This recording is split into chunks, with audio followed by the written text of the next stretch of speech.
అంటే నాటకాలకు సంబంధించి చూస్తే గనక 'వలయం' అనే ఒక నాటకం మీరు చేశారు. అవునండి. ఒక అద్భుతమైనటువంటి నాటకంగా అది అవునండి. పేరు వచ్చింది. నంది అవార్డు కూడా మూఢనమ్మకాల మీద. ఆ! దాని మీద వచ్చినటువంటి ఆ నాటకంలో పాలాభిషేకం జరిగిందనేది మాత్రం అందరికీ తెలిసింది. చాలా అవునండి. తక్కువ మంది తెలిసింది నాకు తెలిసి. అవునండి. పాలాభిషేకం ఆ వ్యవహారం అనేది ఎపిసోడ్ ఎట్లా జరిగించారు అసలు? అంటే మా ఊరు రైల్వే స్టేషన్ దగ్గర జరిగిన ఒక వాస్తవ సంఘటన ఆధారంగా చేసుకొని మా బాబాయ్ బీవీఆర్ శర్మ గారిని ఉన్నారు. ఓకే. ఆయన నేను ఇద్దరం కలిసి కూర్చొని ఆ నాటకాన్ని రాసుకొని 'వలయం' అనే నాటకం మూఢనమ్మకాల మీద. ఓకే. ఓకే. అంటే ప్రజలు అమ్మవార్లు, ఈ స్వామీజీలు, బాబాలు వీటికి సంబంధించిన మూఢనమ్మకాలతో ఎలా మోసపోతున్నారు, ఎలా బలవుతున్నారు, ఎలా జీవితాలని ఇదవుతున్నారు. ప్రజలే కాకుండా అసలు ఆ అమ్మవారి పాత్రలకి అలా అమ్మవారి దీంట్లోకి వెళ్ళిపోయిన ఆడవాళ్ళ అసలు పర్సనల్ జీవితం ఏంటి, దాని మీద కూడా చేసుకుంటూ వచ్చాం.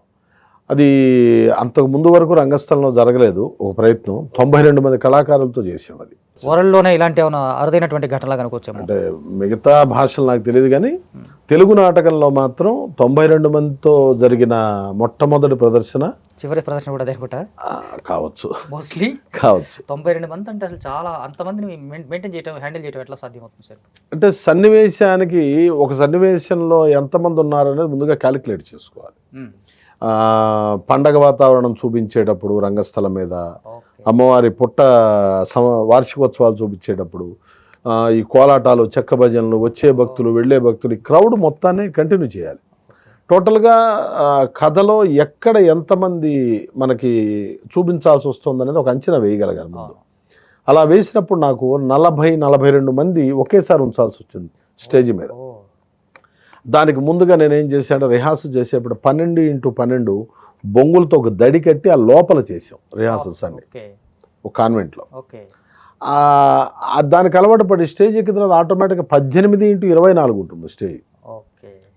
ఈ వీళ్ళు అందరూ కొత్త వాళ్ళే కదా, పైగా నా గ్రామంలో వాళ్ళు, నా చుట్టుపక్కల దావులూరు, తూములూరు కళాకారులు వీళ్ళందరూ బాగా సహకరించారు. మంచి నాటకం. నేను నా నాటక రంగం 37 ఏళ్ల జీవితంలో చేసిన ఒక మంచి ఎఫర్ట్ మాత్రమే కాకుండా నంది అవార్డు కూడా వచ్చింది దానికి. దానికి 3 నందులు, ఉత్తమ నటి, రంగాలంకరణ, సంగీతం 3 నందులు వచ్చింది దానికి. అంటే చాలా పెద్ద విషయమే కదా అది.